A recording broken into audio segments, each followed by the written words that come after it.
नाज़रीन, पीटीआई ने अब अपनी हिकमत अमली चेंज की और वो बहुत एग्रेशन के साथ सामने आ रहे हैं। और कल सुहेल अफरीदी का जो एहतजाज था उससे जस्टिस डोगर को काफ़ी ज़्यादा तकलीफ हुई है।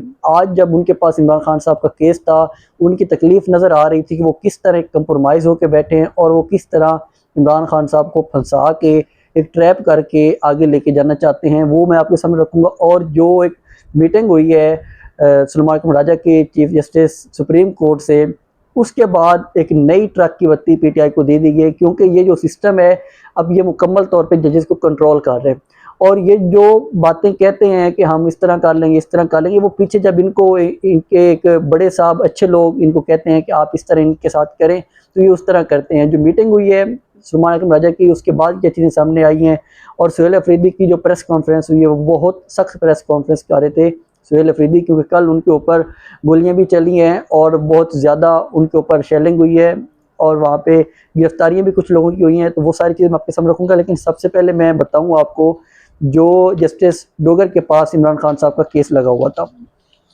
ये इमरान खान साहब का केस था 190 मिलियन के हवाले से, काफ़ी ज़्यादा हम इसके बारे में आपको बता चुके हैं। लेकिन आज की जो अपडेट है कि वो मरकज़ी अपीलें सुनने पे बाज़िद हैं कि हम इमरान खान साहब की ज़मानत वाला नहीं, सज़ा मुअत्तली वाला केस नहीं, मरकज़ी अपीलों वाला केस सुनेंगे। आज उनका जो वकील थे इमरान खान साहब के, वो नहीं थे। सलमान राजा साहब पेश होते हैं जस्टिस डोगर की अदालत में। जस्टिस डोगर साहब पहला सवाल करते हैं कि सलमान सफदर साहब कहाँ हैं और आप लोग मरकज़ी अपीलों पे दलाइल दें। सलमान राजा साहब ने कहा कि जो सलमान सफदर हैं वो यहाँ पे नहीं हैं और हम मरकज़ी अपीलों पे दलाइल के बारे में हमें इमरान खान साहब ने कोई भी हिदायत नहीं दी कि आप मरकज़ी अपीलों पे दलाइल दें, और ना ही हमारे कोई वकालतनामे साइन होके आ रहे हैं कि हम उसके ऊपर दलाइल दें। मज़ीद उन्होंने ये कहा कि जो आप लोगों का एक फ़ैसला है, यही जस्टिस डोगर का और जस्टिस आसिफ का एक फ़ैसला है कि हम सज़ा मुअत्तली की नहीं सुनेंगे, एक तरफ़ा फ़ैसला किया इन्होंने, और हम सुनेंगे मरकज़ी अपील। उन्होंने कहा सलमान राजा साहब ने कि हम ये चैलेंज करना चाहते हैं सुप्रीम कोर्ट में। तो वहाँ पे उधर लुकमा देते हैं जस्टिस डोगर, जो एक मुकम्मल ट्रैप बना के बैठे हैं। फिर ये कहते हैं कि हमारे ऊपर ये इल्ज़ामात लगाते हैं सारे लोग। उन्होंने कहा कि आप जाएँ वफाकी आईनी अदालत में, वहाँ पे उनको जाके बोलें कि या ये जो हमारा फैसला वहाँ पे जाके आप लोग चैलेंज कर दें। अब इनको इतना पता है कि वफाकी आईनी अदालत में ये केस जाना है, क्योंकि पिछले दिनों इन्होंने तरमीम की। उसी ट्रैप में ये इमरान खान साहब को लेके आना चाह रहे हैं कि जब हम यहाँ से फैसला देंगे, ये जाएंगे वफाकी आईनी अदालत में, वहाँ पे इनके अपना जज बैठे हुए जस्टिस अमीनुद्दीन खान, वो भी यही सिस्टम लेके आया है, अच्छे लोग हैं, वो मिल के लेके आए हैं इनको। उन लोगों ने इमरान खान साहब को सज़ा देनी है और फिर ये प्रेशर डालेंगे इमरान खान साहब के ऊपर। यही वजह है कि जो जस्टिस डोगर बार बार जोर दे रहे हैं कि हम ये वाला केस सुनेंगे, उसके पीछे लॉजिक असल में यही है। वो फिर उसके बाद जब उन्होंने कहा कि हम इस पे दलाइल नहीं देंगे, क्योंकि हमारे कोई वहाँ पे जो जेल अडियाला है उसके जो हुकाम है इंतज़ामिया के, वो हमारे वहाँ पे साइन नहीं होने दे रहे जो वकालतनामे। उन्होंने कहा कि ये हमारा काम नहीं है, आप जाएँ अदालत में जाके इस केस को या इसके खिलाफ पटिशन दायर कर दें। अब जस्टिस डोगर का दिमाग चेक करें कि खुद ही वो जज हैं, चीफ जस्टिस हैं उस अदालत के, और कह रहे हैं कि आप जाके अदालत में ये वाला केस फाइल कर दें कि वो क्यों आपके ऑर्डर पे या वकालतनामे पे साइन नहीं करवा रहा। जो पिछली हेयरिंग थी उस पे जो जस्टिस डोगर हैं उन्होंने खुद ही ऑर्डर किया था कि आप लोग जाएं और जाके वहाँ पे जो वकालतनामे इमरान खान साहब से वो साइन करवा लें। जब उनका अपने ऑर्डर की इम्प्लीमेंटेशन नहीं कर रहा जो सुप्रीटेंडेंट है अडियाला जेल का, और ये यहाँ पे कह रहे हैं जाके अदालत में केस फाइल कर दे। इतना इन्होंने लोगों को पागल समझ रखा है। हालांकि खुद इनका बंदा सोचता है कि किस किस्म का इनका माइंड सेट है, ये दिमाग है इन लोगों का, बहुत ये बड़े दिमाग हैं। 15वें नंबर से उठा के लेके आए हुए हैं, यहाँ पे नीचे जस्टिस बनाया हुआ है। तो वो कहते हैं कि इन आप जाके अदालत में केस फाइल कर दें, ये इनकी एक हालत है। उन्हें ये नहीं पता कि मैं खुद अदालत का सरबराह हूँ इस अदालत का। तो क्योंकि असल में इनका मसला ये है कि ये पीछे से हैंडल होते हैं, इन्हें कॉल आती है जिसके ऊपर ये फैसले दे रहे होते हैं और सारा कुछ बैठ के कर रहे होते हैं। मलीमा खान साहब भी इसके ऊपर बहुत ज़्यादा एग्रेशन में थी। आज उन्होंने क्या कि वो मैं आपको आगे चल के बताऊंगा। मजीद उन्होंने कहा सलमान राजा साहब ने कि जब सलमान सफदर साहब वापस आ जाएंगे तो वो ही इस केस को देखेंगे। तो उन्होंने कहा कि नहीं, मैं आपको आखिरी वार्निंग दे चुका हूँ, आप फ़ौरन आए, ये इसके ऊपर आके आप लोग दलाइल दें।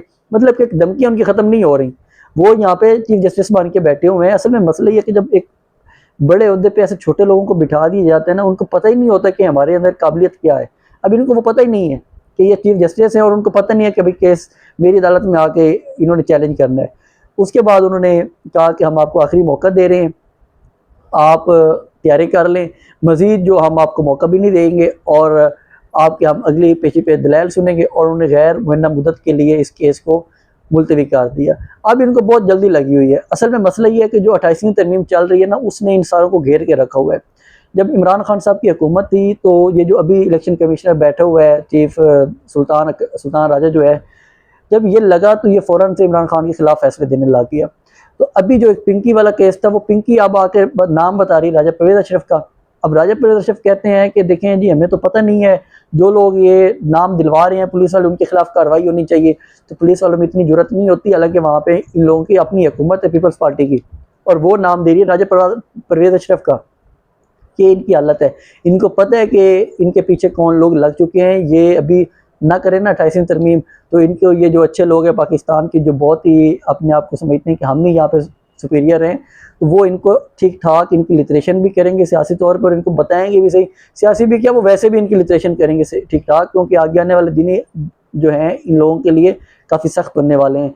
तो असल सारी पीछे इमरान खान के केसेस के पीछे भी यही प्लानिंग है, क्योंकि वो यहाँ पे एक अपना दाग बिठाना चाहते हैं कि देखें जी, हम ये वाला काम करेंगे, अगर आप लोगों ने 28वीं तरमीम पे हमें वोट ना किया, जो हम कहते हैं वो वाला काम ना किया, तो हम इमरान खान साहब के केसेस लगाएंगे और इमरान खान साहब को बाहर निकालेंगे, फिर वो आप लोगों की हुकूमत नहीं चलने देगा। क्योंकि जो यहाँ पे आर्मी चीफ होते हैं ना, उनको तो यहाँ पे हटाना बहुत ही मुश्किल काम है पाकिस्तान के सिस्टम में, क्योंकि ये इतना गंदा और गलीज तरीन सिस्टम है पाकिस्तान का कि यहाँ पे जो एक वज़ीर आज़म होता है, चाहे नवाज शरीफ हो, शहबाज शरीफ हो, इमरान खान साहब थे, ये सब लोग कुछ भी नहीं कर सकते। ये इतना जकड़ा हुआ है इस पूरे निज़ाम को, ये जो अच्छे लोग हैं इन्होंने। तो अब यही इनकी सारी प्लानिंग थी। फिर उसके बाद जो सुल्तान राजा साहब है, इसी प्लानिंग के तहत उनकी मुलाकात करवाई जाती है चीफ जस्टिस जो हैं यहिया खान, उनके साथ। अब यहिया खान साहब क्या काम करते हैं, वो उन्हें बुलवा लेते हैं सुल्तान राजा साहब को, और उन्हें कहते हैं कि हम इमरान खान साहब के जो केसेस हैं उनको हम लगाएंगे ईद के बाद। अभी ईद में एक हफ्ता ईद में पड़ा हुआ है, और उसके बाद एक हफ्ता गुजरेगा, मतलब 15 दिन और ट्रक की बत्ती लग गई, और जून के पहले हफ्ते में आना है बजट। अब बजट से पहले ये जो अच्छे लोग हैं ये चाहते हैं कि हम तरमीम मंजूर करवा लें। अब यकम जून से आगे जो नेक्स्ट 3-4 दिन होने हैं, उन दिनों में ये कोशिश करेंगे तरमीम करने की। अगर वहाँ पे तरमीम ना हुई तो इमरान खान साहब का केस लगाएंगे सुप्रीम कोर्ट में, और इनके ऊपर एक रिमार्क्स इस तरह की दिलवा देंगे कि देखें जी, इमरान खान साहब तो रिहा होने वाला है। रिहा इन्होंने कोई नहीं करना इमरान खान साहब को, लेकिन ये इस तरह के रिमार्क्स दिलवाएंगे, जजेस इस तरह के बयानात देंगे कि आवाम समझेगी या ये वाली पार्टियां समझेंगी कि जो अच्छे लोग इनकी डील होने लग गई है इमरान खान साहब के साथ। तो इस वजह से ये लोग चाहते हैं कि हम इन लोगों को ट्रैप करें, और अभी ये ट्रैपिंग में ही चल रहे हैं। वो जो जिन्होंने 15 दिन बाद केस लगाना है, तो वो कल लगा लेते केस इमरान खान का। कल भी वर्किंग डे है, आगे भी वर्किंग डे है, मंडे भी वर्किंग डे है, जो नेक्स्ट मंडे आना है, लेकिन नहीं, उन्होंने कहा कि हम ईद के बाद लगाएंगे। ये इनकी ज़नीयत चेक करें, इतने बड़े ओहदों पे बैठ के इनकी ज़नीयत ज़रा चेक करें कि ये इस तरह इनके हाथों में एक कठपुतली बन के ये पूरा सिस्टम चला रहे हैं, इंसाफ का सिस्टम। अल्लाह ने इनको एक बहुत बड़ा ओहदा दिया हुआ है कि आप लोग यहाँ पे इंसाफ करें बैठ के, और इनकी हालत चेक कर लें आप लोग। मजीद उसके बाद जो सुहेल अफरीदी साहब है वो एक प्रेस कॉन्फ्रेंस कर रहे थे, जो कल उनके साथ पूरा वाक़या हुआ, रात को उनके ऊपर गोलियां चलाई गई, तो वो एक बड़ी सख्त प्रेस कॉन्फ्रेंस कर रहे थे। इससे पहले जो एक गंडापोर थे, बड़ी बड़ी बड़के मारते थे, उन्होंने 26 नवंबर पे इतने लोगों को शहीद करवा लिया, लेकिन कभी भी उनके बारे में बैठ के बात नहीं की कौन कौन से लोग इनके मिस थे। आज सुहेल अफरीदी के सिर्फ जो एहतजाज में उनके साथ आए थे, तो सिर्फ 3 लोगों को गोलियां लगी। उन्होंने एक पूरी प्रेस कॉन्फ्रेंस की और बैठ के बताया कि पूरे वीडियो एविडेंस बताए कि किस किस तरह इन लोगों ने यहाँ पे बैठ के यहाँ पे गोलियां चलाई और कहाँ पे वो गोलियों को रिफिल कर रहे थे, और सारा कुछ वो बता रहे थे। यही चीज़ होती है जब आप वर्कर्स के साथ इन टच होते हैं और वर्कर्स फिर आपके ऊपर भरोसा करते हैं। जो दूसरी चीज़ नज़र आ रही है इस पूरी पीटीआई की लीडरशिप में, वो ये है कि इनके जो इख्तलाफात चल रहे थे पिछले दिन इमरान खान साहब के ख़ानदान के और सुल्तान राजा के, मतलब कि पीटीआई की जो लीडरशिप है, उनके इख्तलाफात नज़र आ रहे थे सामने। अब वो इख्तलाफात ख़त्म होते हुए नज़र आ रहे हैं, क्योंकि आज की जो प्रेस कॉन्फ्रेंस थी उसमें सुल्तान राजा भी उनके साथ थे, इमरान खान साहब की बहनों के साथ सुहेल अफरीदी भी थे, और बाकी भी जो लीडरशिप है वो भी उनके साथ बैठ के एक प्रेस कॉन्फ्रेंस कर रही थी। उस प्रेस कॉन्फ्रेंस में सुहेल अफरीदी ने कहा कि हम इससे अगला जो मंगल आने वाला है, हम उस मंगल को दोबारा आएंगे और यहाँ पे आके आप एहतजाज अपना रजिस्टर करवाएंगे और इससे ज़्यादा सख्त तरीके से मैं आऊँगा, क्योंकि पहले भी उन्होंने कहा था मैं सख्त तरीके से आऊँगा, तो वो एक सख्त तरीके से आए हैं और उन्होंने आके एक एहतजाज यहाँ पे एक बहुत सख्त एहतजाज किया है। हालांकि वो कहते हैं सिर्फ मेरा रास्ता इन लोगों ने बंद किया था, मैं तो रास्ता बंद नहीं कर रहा था। इसी गवर्नमेंट की एक नलायक और निकम्मी इतनी है ये गवर्नमेंट, उन्होंने रास्ता बंद किया और एक कामयाब एहतजाज हो गया सुहेल अफरीदी का। अब वो कह रहे हैं कि अगली दफ़ा मैं इससे भी ज़्यादा सख्त तरीके से आऊँगा और अडियाला जेल में आके एहतजाज करूँगा, क्योंकि ये हमारी इमरान खान साहब के साथ ना तो मुलाकातें करवा रहे हैं, उनकी आँख 85% ज़ाया हो चुकी है। अलीमा खान साहबा जो आज एक इंकशाफ कर रही थी, वो कहती हैं कि जो वहाँ पे डॉक्टर आरिफ हैं उन्होंने खुद बताया है इमरान खान साहब को कि जो आपकी आँख ज़ाया हो चुकी है ये अब रिकवर नहीं होने वाली। मतलब कि अब एक आँख इमरान साहब की इन्होंने मुकम्मल तौर पे ज़ाया करके रख दी। 15% में क्या नज़र आता है, अगले बंदे को पता नहीं चलता कि ये बंदा आगे है या कौन है या कौन नहीं है, तो इन्होंने ये जुल्म किया है। अलीमा खान साहबा कहती हैं कि ये कोई ना कोई जहर दे रहे हैं इमरान खान साहब को, जिसकी वजह से इमरान खान साहब की आंखों में क्लॉट्स बन रहे हैं, क्योंकि वो हमेशा एक एथलीट रहे हैं, वर्जिश 2-2 घंटे वर्जिश करते हैं। इन लोगों से 2 घंटे पैदल नहीं चला जाता और वो इंसान 2-2 घंटे एक्सरसाइज करता है बैठ के। वो कहते हैं कि उनकी आंख इन लोगों ने ज़ाया की है अगर, तो इसके पीछे कुछ ना कुछ इन्होंने दिया है तो ज़ाया की है। इमरान खान साहब को वो बता रही थी कि कभी ब्लड प्रेशर का मसला नहीं हुआ था, उनके कभी ब्लड प्रेशर हाई नहीं जाता था और अभी उनके क्लॉट बनने शुरू हो गए। एकदम से पता चलता है कि उनके क्लॉट बन गए और उनकी एक आंख ज़ाया भी हो गई है। तो उन्होंने फिर जजेस के बारे में भी कहा कि जो जस्टिस डोगर हैं और जस्टिस आसिफ, ये जो एक गलीज़ तरीन फैसला देना चाहते हैं कि इमरान खान साहब की सज़ा को बहाल रखा जाए और फिर लेके जाए जस्टिस अमीनुद्दीन खान के साथ उनके सामने केस लेके जाएं और फिर वहाँ से इमरान खान साहब को हो सज़ा, और इस तरह इमरान खान साहब एक लंबे अरसे के लिए जेल में पड़े रहें, क्योंकि उसके ऊपर तो एपेलेट कोर्ट है ही कोई नहीं जहाँ पे ये लोग जाके अपील करेंगे और वहाँ पे इमरान खान साहब का केस आगे लड़ेंगे। तो इस तरह की एक मुकम्मल तौर पे इनकी प्लानिंग जो चल रही है सिस्टम की इमरान खान साहब को लंबे अरसे के लिए जेल में रखने की, वो ये है असल में कि हम अमीनुद्दीन खान की तरफ से इसे लंबे अरसे में रखेंगे, और जो अभी एक टैक्टिक्स बना रहे हैं ये जस्टिस यहिया खान है जो, वो सिर्फ जानबूझ के इनके साथ मिल के खेल रहे हैं, क्योंकि इनको हैंडल इन्हीं लोगों ने करना है जो इनको लेके आए। बड़ी मुश्किल से मिन्नत समाजत करके इन्होंने अपने टाइटल बचवाया था कि मैं जी चीफ जस्टिस ऑफ पाकिस्तान हूँ। भाई इस टाइटल को आपने क्या करना है, अचार डालने इस टाइटल का, जब आपके पास इतना काबिलियत नहीं है कि आप लोग यहाँ पे इंसाफ पे फैसले दे सकें।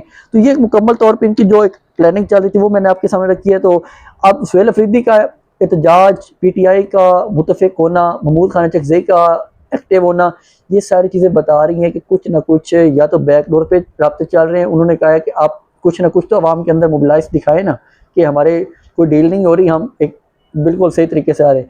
तो या फिर ये ओरिजिनली तौर पे हो रहा है, अगर ओरिजिनली तौर पे हो रहा है तो फिर तो इमरान खान साहब की रिहाई हो सकती है। अगर ये सिर्फ मिली भगत के साथ है तो फिर इमरान खान साहब की रिहाई बिल्कुल भी नहीं होगी, और सिर्फ ये वाले 4 से 5 महीने जो है सुहेल अफरीदी, महमूद चकज़ई, अलीमा खान, ये लोग मिला के ये वाले सिर्फ 4-5 महीने निकालेंगे और फिर आगे कहेंगे कि सर्दियाँ आ गई हैं, लिहाजा इमरान खान साहब जहाँ पे पड़े हैं पड़े रहने दें। तो ये मुकम्मल अपडेट्स थी और जो इनके एक प्लानिंग थी वो मैंने आपके सामने रखी है। इसके साथ मुझे इजाज़त दें। अल्लाह हाफिज़।